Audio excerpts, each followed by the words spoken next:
I had some tantrums of saying, I can't do this is too hard.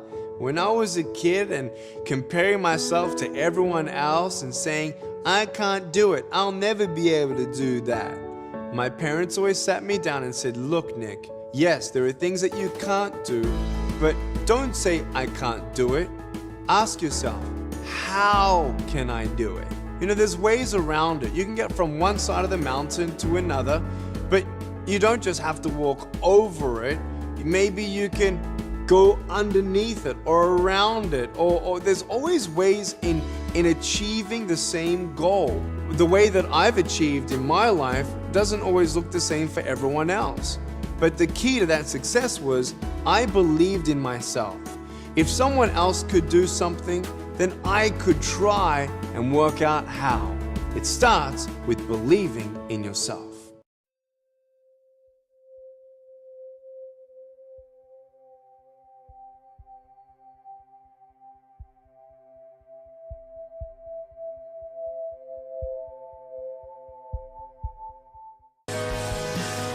Thanks for watching. Please like and comment. Don't forget to subscribe and keep inspired.